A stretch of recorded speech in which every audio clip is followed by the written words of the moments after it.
I want to create a way of people to create new listings. So what I'm going to do is, okay, I'm going to say add new listing. Let's create a button. Let's create a button. I'm going to click on button and drag it in the center. And I'm going to say, okay, create new. And what should happen now is we want only users with an account to be able to create a new account. So what I'm going to do is I'm going to say, okay, all new Bubble applications come with a sign up login pop-up, which is extremely helpful. So you just click on that and drag it onto your page. And so this is already visible, okay? And when I click on create new, I can now start edit the workflow, which will bring us into the workflow menu, which is here, and say, okay, when the button create new is clicked, what should happen? And what we want to happen now is we want to have two kind of pathways. The first one is we want to show our sign up login pop-up, but only when the current user isn't logged in, because he should log in to create a new listing. Okay, so now let's define what should happen if he is logged in. But for that, we first need like a pop-up, which should open where the user can create a new listing. And I just search for pop-up and drag that inside here. And we have a new pop-up, let's say, and call it create. You can change the name of any elements on the top. Let's say it's create. And now let's add a text here and say, okay, let's modify the design again, create new listing.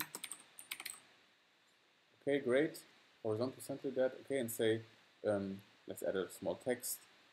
You can create a new listing for this application. Okay, and now what we want to do is we want to add some input so people can enter the values for the new listing. So in this case, we will need one input, which is drag that inside, one input for the name of the listing. We will need one multi-line input, which will allow multiple lines, just because maybe the description should be longer for the, if he's going to type it in. So that's going to be for description. Then we will need a geographic address, and for that we will need a search box. And the search box, let's put that in. The search box will search for the geographic address, the location of the listing, and now we're going to need the image uploader because people are going to upload images. So let's click on upload and look for picture uploader. I'm just going to drag that inside and center that. Let's modify this a bit. Let's say, okay, the placeholder should be enter name. The content format should be a text. This one should be enter description. And this should be enter location. And what we have to do here is we have to change the choices style to geographic places, and that's basically it already. And now we can add a button to the bottom, and we're going to call it create. And again, let's create a new workflow. When this button is clicked, our database or a new entry should be created in our database. So the Bubble terminology would be create a new thing. And what thing do you want to create? Quite obvious, a new listing. And now we can set the fields of the listing. So we can say, okay, the name of this new listing should be the value of our input enter name. So input enter name's value. Same thing again, our description should be the multi-line input enter description's value. And the image should be our picture uploader's value, and the location should be our search box and the location's value. And last but not least, we should have the created by user, which will have to be a user, and we're just going to say, okay, current user. And we know this will always be fulfilled because in order for the pop-up to open, we have to be logged in, and so we can access this current user field. So we want to create a new listing. And next we want to just reset the input so everything is empty again. We want to hide the pop-up, the create pop-up, and that's basically it already.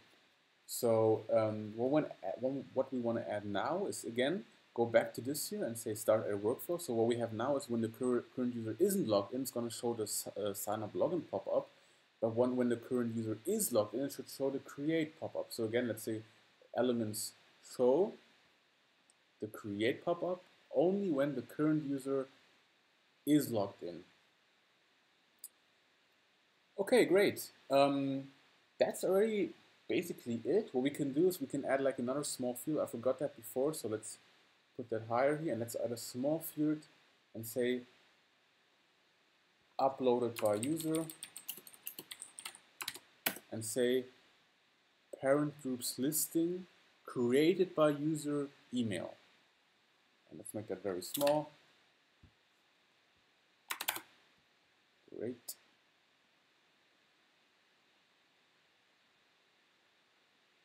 Awesome.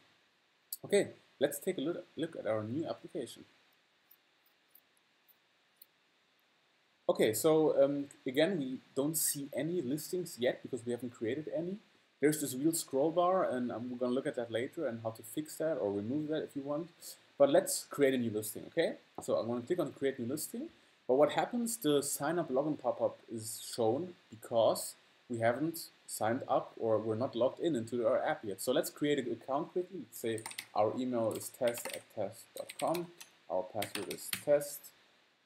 And again, test. And let's say, okay, I'll sign up.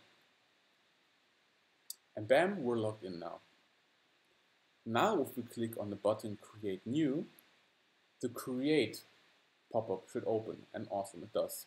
So what I'm going to do now, I'm going to enter a name. It's our first listing. This is a great listing of this bubble tutorial. And location, let's say, okay, maybe it's in New York. Yep. Let's upload an image. I'll just have this one for fun. And we're going to click on create, and bam, we have our first listing. And it shows our first listing, which is the name, the description, the location, and uploaded by user test@test.com. Great, awesome. Let's quickly create another one, enter a name, second listing. Welcome to the second listing. I'm going to enter Berlin as a location, which is where I'm currently. And I'm not going to add an image this time and create, so we don't have an image here, which makes sense because we didn't upload one. And that's basically it. One small thing that annoys me is the scroll bar. I think in modern applications, I don't know, a scroll bar within the application doesn't look that good. So you can fix that by going back to your application and changing the layout style from vertical scrolling to extended vertical scrolling. Or to be honest, I don't know what the EXT stands for, but I guess it's extended. But yeah, just this X vertical scrolling. And now if we preview our app, it will, yes, it will have removed the scroll bar. And what will happen now is, as we have the number of rows will be 3, so if we have more than 3 listings, only 3 will be shown, but you will be able to scroll down. Actually, let's show that. Let's quickly create something new. I'll just, like this, our third one, and now let's create a fourth one. And now, okay, actually it doesn't make sense. Let's check.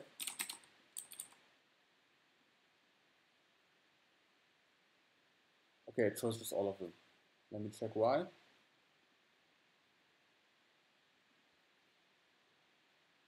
Oh yeah, sure. It scrolls down forever basically when you add new listings. That's the way of the extended vertical scrolling. And yeah, that's basically it. So what we have done today is we created a very, very simple listings application where users can upload new listings, and all the listings will be displayed within a repeating group containing the information of the listing, and only users that are logged in will be able to create a listing, and you will be able to see which user created a listing.